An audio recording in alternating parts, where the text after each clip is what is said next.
got to me. She said we should hook up the boyfriend and boogie. Don't know me, then look on. I'm being the clouds. Pool full of Henny, I drink and I drown.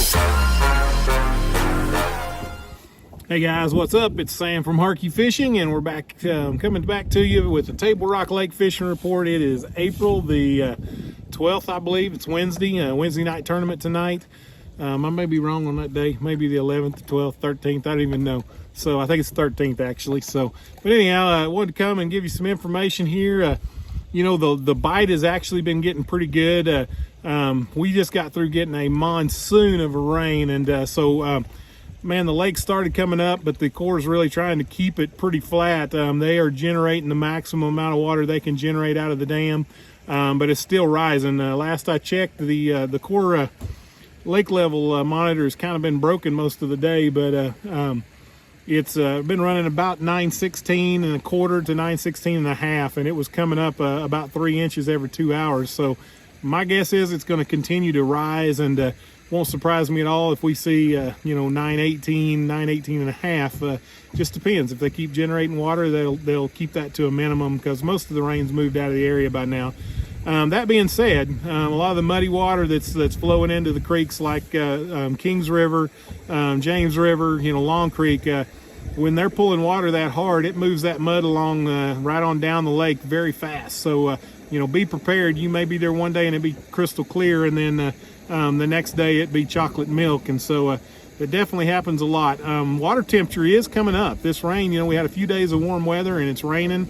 Water temperature right now on Wednesday nights running about 57 right here at Shell Knot Bridge.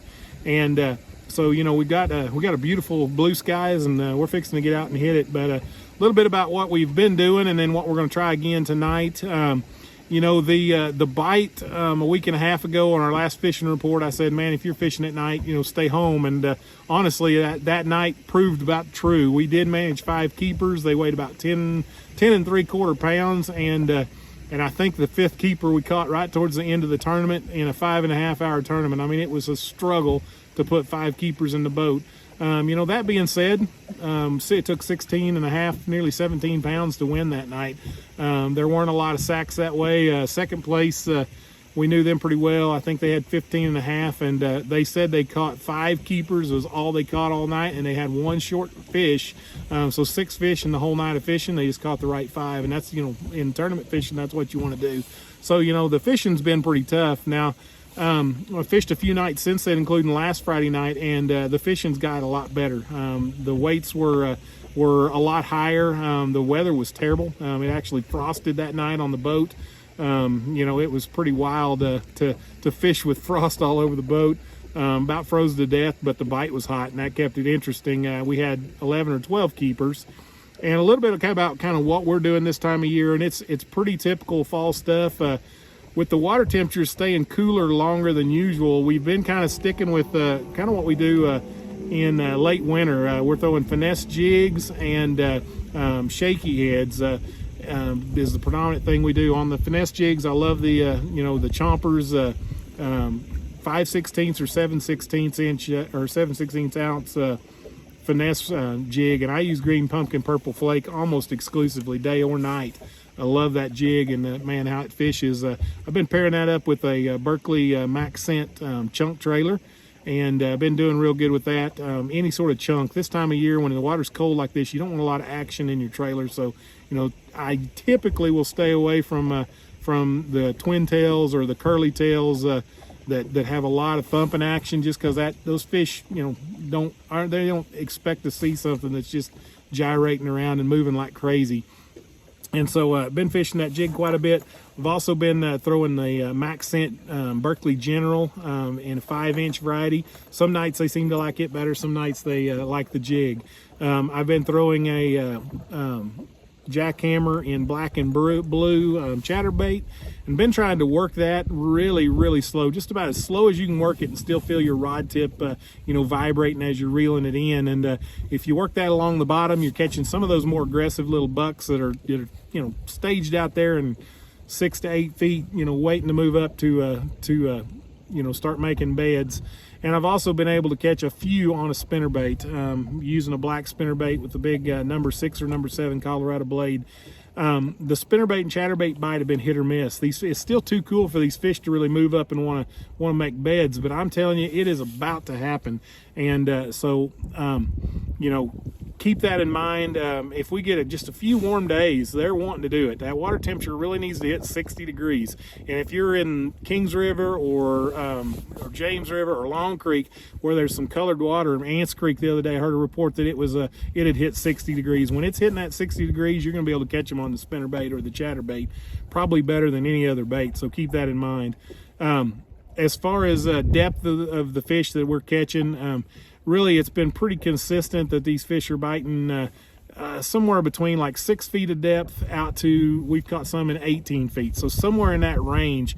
I'm not catching a lot of them up there dirt shallow. In fact, what I am catching very regularly up there is moss. And so if if you throw too close to the shore, because you'll come back with a big clump of moss. And if you get that, it's not everywhere. Just move a little ways, try a different bank. It's not on every bank, but it is on quite a few of them.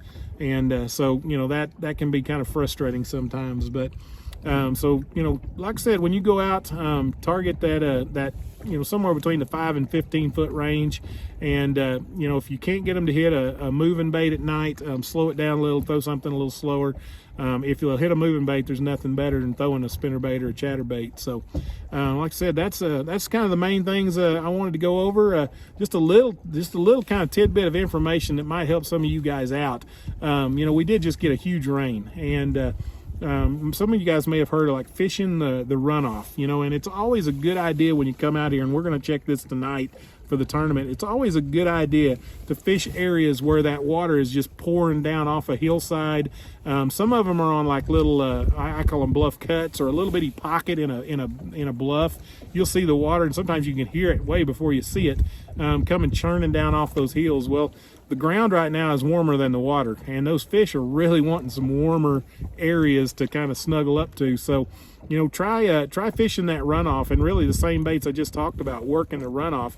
My favorite is throwing a spinnerbait into it, because you can throw it in there, and you know, those fish are ready to eat, and they're pretty active if they're in that runoff. So, you know, I'll even throw a white and chartreuse spinnerbait even at night into some of those, but the black spinnerbaits will work as well. But if they don't hit that, just like I said, slow it down a little bit. But don't forget, for about 24 to 48 hours after a big rainstorm, and I'm not talking sprinkles, I'm talking one like we got where we got 2 inches of rain and there's water pouring in, fish some of those little pockets, and you may notice on your fish finder water temperature jumps up 1 or 2 degrees in that little area. Boy, it's a good spot to hit. So anyhow, keep your lines wet, keep your lines tight, and I hope you guys can get out and enjoy this beautiful lake that we live in, and take your kid fishing. You know, man, they really enjoy that opportunity. A lot of the youth tournaments been coming up.